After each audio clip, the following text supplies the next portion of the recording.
Hey guys, it's Steve. Hope you guys will enjoy this issue because I have never reviewed or uploaded a video review of Miracleman. This is my first. Today I don't have that much of issues because Marvel didn't release this week because all of employees or all of artists, everyone is on holidays except me. Anyway, so here we go with all the Miracleman Annual issue number 1.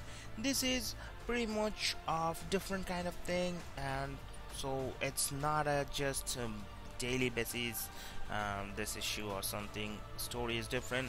So overall score I will tell you later, so I'm gonna do from comicbook.com.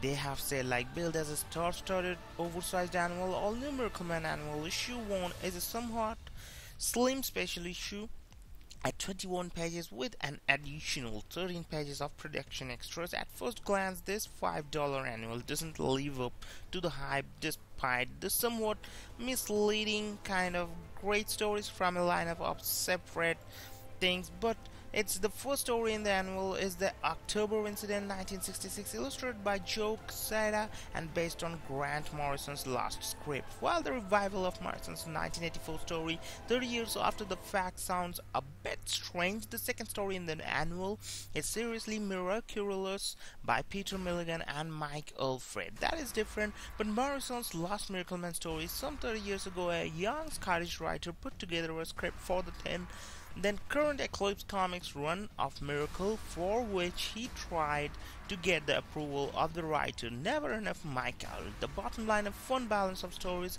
Interestingly, the bleak Morrison iconography makes for a perfect match with Milligan and Allred's consequence-free, bright and shiny retro world, giving the issue a nice balance of ultraviolence and inexplicable comic book silliness. But it's different. Joe Quesada draws the opening story and its beautiful seaside cliffs. This review is given by comicbookresources.com, and titles carved into their surface, a pounding storm and a dark figure approaching a priest. There are all fantastic images Quesada sinks his proverbial teeth into. His rendition of the smiling, nasty, dangerous kid Miracleman has a real menace to him, and not just because he is dressed all in black.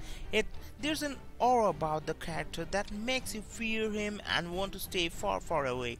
The art has a strong, cohesive nature to it, and Quesada has taken the time for lots of little touches, like being able to see the priest's face reflected and magnified in the fallen spectacle's lens. Unfortunately, Grant Morrison's script, written decades ago, is not the mark of what he's capable of these days. It's little more than a character study, but more importantly, it's a boring and trite one. The dialogue here is a full cliche after cliche, and the narration leading up to it so overwrought that it's hard to think of. It's better to just look the images. Milligan and Mike Allred team up once again for the backup story set back in the day when the Miracleman family was still in that's Gargunza's virtual world. It's silly and disjointed, and while some of the bits are funny, the dolphins being noteworthy in that regard, it's a strange sort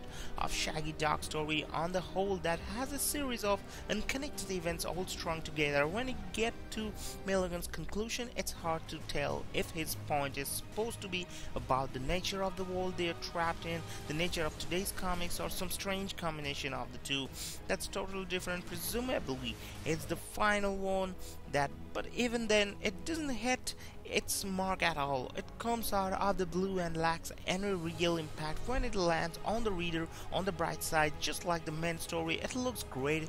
Allred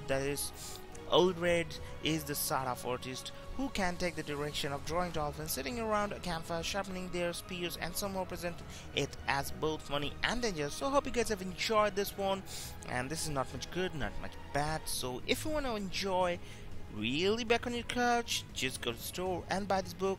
It'll be worthy reading sometime as for time pass in the new year.